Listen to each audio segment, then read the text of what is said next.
Olá pessoal, tudo bem? Então vamos dar continuidade às nossas aulas de circuitos lógicos. A aula de hoje a gente vai falar sobre funções e portas lógicas, que vai nos mostrar aí os conceitos fundamentais da disciplina. O primeiro ponto a se destacar é que os circuitos lógicos digitais eles operam sobre grandezas físicas, os níveis de tensão. Né? Isso quer dizer que um nível baixo de tensão, um valor baixo ali entre 0 e 0,8, tá? Isso depende muito da tecnologia, ele vai ser associado no meu circuito a um valor binário. Né? Nesse caso aqui eu estou colocando 0. E o nível alto, ou seja, que está em outro patamar, né? Por exemplo, entre 2 e 5 volts, ele vai ser associado ao outro valor binário, nesse caso 1. Tá? E vai ser muito comum para a gente estar descrevendo a tarefa, descrevendo a função que eu quero implementar a partir de uma tabela. Né? Então, aqui, por exemplo, a gente tem uma tabelinha da multiplicação em que você tem ó, 0 vezes 0 dá 0, 0 vezes 1 dá 0, né? E assim por diante. Isso vai deixar muito claro para a gente o que é que a gente espera do funcionamento do circuito, o que é que a gente espera que ele responda dado a entrada. Tá? Minhas variáveis lógicas, nesse sentido, vão assumir uma das seguintes condições: verdadeiro ou falso. Geralmente a gente associa o nível 1 ao verdadeiro e o nível 0 ao nível falso. Tá? E o que é interessante aqui é que é muito importante destacar exatamente o que é que a gente espera de cada uma daquelas variáveis. Olha esse exemplo. A variável A indica se uma porta está fechada. Então, no momento que você identifica que em A ele possui o valor verdadeiro, isso significa que a porta está fechada.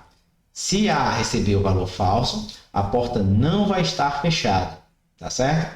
Mas veja, eu poderia ter definido A de forma diferente. Eu poderia ter definido A indicando se a porta está aberta. Tá? Se eu tivesse feito isso, tá? Se, né? O A recebendo o verdadeiro indicaria que a porta está aberta.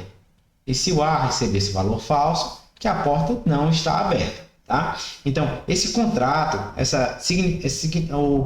o significado de A em cada um desses contextos é muito importante que seja deixado claro para todos os envolvidos ali no projeto, para que a gente consiga, de fato, extrair o comportamento desejado a partir da descrição que muitas vezes a gente recebe do nosso cliente. Tá? Então, veja, as funções lógicas elas vão trabalhar em cima dessas entradas, de alguns valores de entrada são valores lógicos, e vão também fornecer um valor lógico de saída, verdadeiro ou falso. Aqui embaixo tem uma caixinha, eu não sei o que é que tem dentro dela, mas eu sei que consegui definir a interface dela. Né? Em outras palavras, eu sei que essa caixinha ela tem uma saída X, né? É uma saída binária, é uma saída lógica, que vai ser receber verdadeiro ou falso. E eu tenho duas entradas A e B, que também são variáveis lógicas, ou seja, recebem valores verdadeiro ou falso. Essa função X desse exemplo, ele vai representar para mim o acionamento de um alarme, por exemplo, numa loja. E ele deve acontecer a partir de suas entradas A e B, que estão representadas aqui como sensores que vão detectar a presença de um intruso. E esses sensores eles estão funcionando como? Se o sensor ele retorna F, o sensor não identificou presença de intruso. Se o sensor retorna verdadeiro, o sensor identificou uma presença de intruso. Esse aqui ó, é o comportamento do meu sensor, e a partir desse comportamento é que eu posso gerar o comportamento geral do meu circuito. Tá? Então, nota, a partir daí eu posso fazer uma tabela verdade que vai descrever todo o comportamento lá na minha função X. Né? É uma função X que depende de A e B.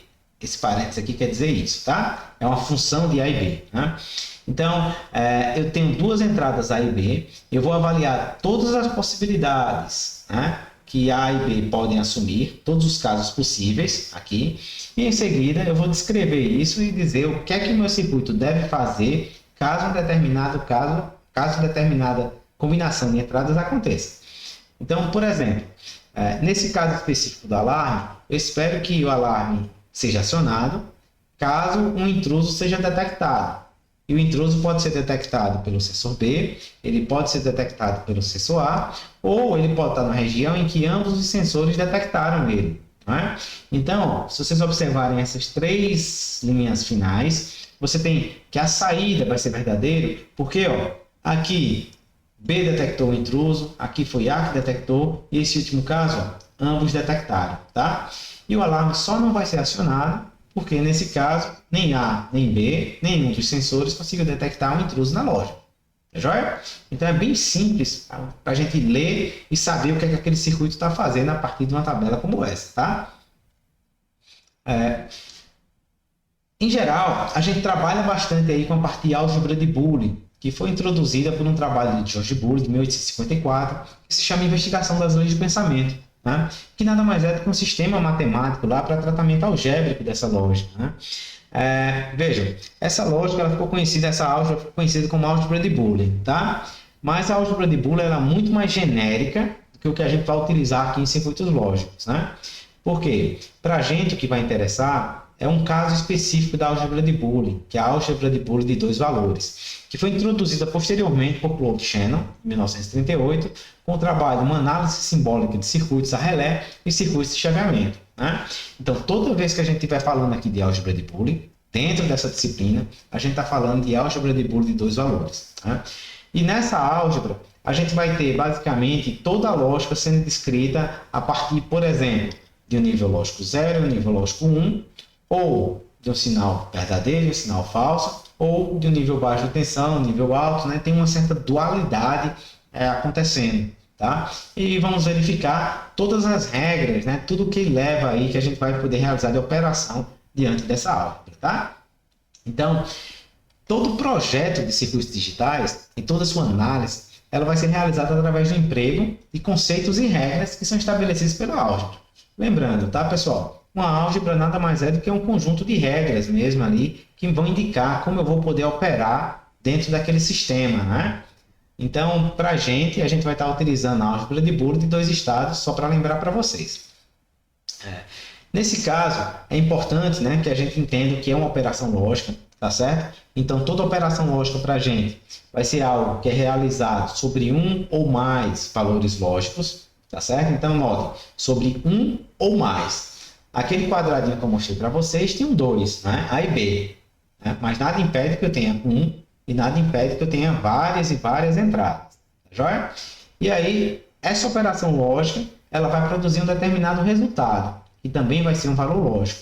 Naquele caso lá do quadrado, a gente tem o valor x sendo provido, que era o que iria acionar ou não o alarme, né? Então, assim como na álgebra comum, vai ser necessário definir símbolos matemáticos e gráficos para representar cada uma dessas operações, tá? E jamais confundir os símbolos que a gente está utilizando aqui com símbolos que a gente usa convencionalmente na nossa álgebra. São coisas distintas, tá? O símbolo muitas vezes pode até ser o mesmo, mas a operação em si pode ser diferente. Então, os resultados possíveis de uma operação lógica vão ser 0, né, que pode estar associado ao falso, por exemplo, né, ao nível lógico baixo de tensão, ou 1, que vai estar associado ao nível verdadeiro, tá, ou nível alto aí de tensão. Os operadores lógicos básicos que nós temos, né, os conectivos operadores lógicos, na verdade, vão ser o i, ou o AND, no caso do inglês, tá? E o que é que essa função faz? A função ela só vai retornar verdadeiro se e somente se todos os termos forem verdadeiros.